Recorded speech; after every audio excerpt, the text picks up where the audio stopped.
ये आपके पास 4 ऑप्शन है, इसमें से आपको बताना है मोस्ट स्टेबल कार्बोकटायन कौन से होंगे। सबसे पहले ये कार्बोकटायन बने कैसे होंगे। मान लो मेरे पास ऐसा कोई कंपाउंड है, इससे अगर ये X निकल जाता है, X मतलब हैलोजन होता है, तो ये माइनस बन के निकलेगा और यहाँ पर पॉजिटिव चार्ज आ जाएगा। तो इन चारों में पॉजिटिव चार्ज इस तरीके से हमारा आया। अब कार्बोकटायन की स्टेबिलिटी जो है वो डिपेंड करती है हाइपर कॉन्जुगेशन में।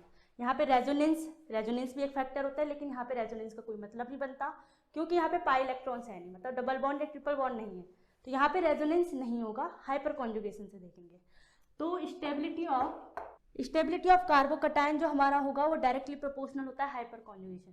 अब हाइपर कॉन्जुगेशन क्या होता है वो समझ लेते हैं। हाइपर कॉन्जुगेशन होता है जिस कार्बन पर हमारा पॉजिटिव चार्ज आएगा उससे डायरेक्टली बॉन्डेड जो कार्बन्स हमारे होते हैं उनको हम अल्फा कार्बन बोलते हैं, और उन अल्फा कार्बन पे जो हमारे हाइड्रोजन अटैच्ड होते हैं उनको हम अल्फा हाइड्रोजन बोलेंगे। तो यहाँ पे स्टेबिलिटी ऑफ कार्बोकटायन में हम देखेंगे हाइपर कॉन्जुगेशन, मतलब कितने अल्फा कार्बन वहाँ पर प्रेजेंट है। जितने अल्फा कार्बन प्रेजेंट होंगे उनकी वैलेंसी सेटिस्फाई कर रहे होंगे अल्फा हाइड्रोजन, तो कितने नंबर ऑफ अल्फा हाइड्रोजन है वो डिपेंड करता है। अब अगर वहाँ पर अल्फा हाइड्रोजन ज़्यादा है तो स्टेबिलिटी ऑफ कार्बोकटायन ज़्यादा होगी। अल्फा हाइड्रोजन अगर कम है तो स्टेबिलिटी ऑफ कार्बोकटायन कम होंगे। सबसे पहला ऑप्शन हमने देखा, मैंने क्या बोला, जिस कार्बन पर पॉजिटिव चार्ज है उससे डायरेक्टली बॉन्डेड जो कार्बन होगा, ये वाला कार्बन है, ये कार्बन हमारा अल्फा कार्बन होगा। अब अल्फा कार्बन पे जो हाइड्रोजन अटैच्ड होंगे उनको हम अल्फा हाइड्रोजन बोलेंगे। तो यहाँ पर अल्फा हाइड्रोजन कितने हैं, अल्फा हाइड्रोजन है 3, यहाँ पर अल्फा हाइड्रोजन 3 है। इसकी बात करें, ये जो कार्बोकटायन है इसके साथ कोई कार्बन नहीं अटैच है, अल्फा कार्बन हमारा 0 है, कार्बन नहीं अटैच है मतलब अल्फा हाइड्रोजन भी हमारे 0 होंगे।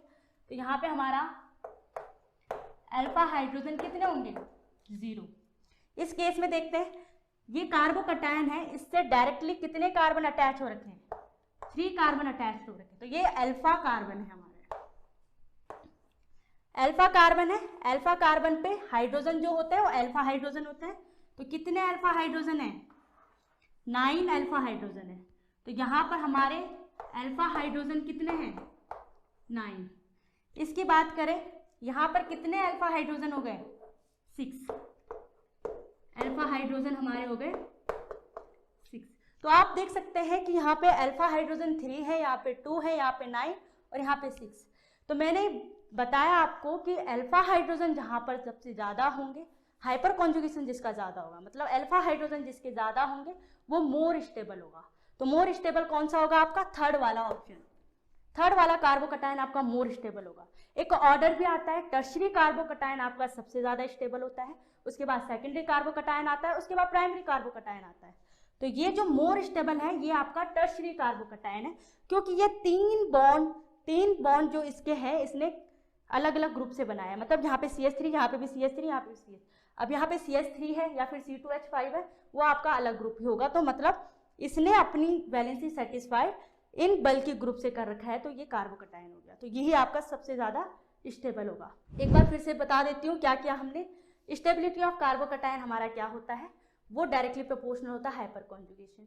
हाइपर कॉन्जुगेशन क्या बताया कि कार्बोकटायन मतलब जिस कार्बन पर हमारा पॉजिटिव चार्ज होता है उससे डायरेक्टली बॉन्डेड जो हमारे कार्बन होते हैं, जिस कार्बन पर पॉजिटिव चार्ज होता है उससे डायरेक्टली बॉन्डेड हमारा जो कार्बन होता है अल्फा कार्बन बोलते हैं।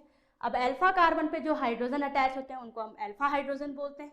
जिसमें अल्फा हाइड्रोजन सबसे ज़्यादा आते हैं तो वो हमारे क्या हो जाता है, सबसे स्टेबल कार्बोकटायन हो जाता है। तो आपका ऑप्शन होगा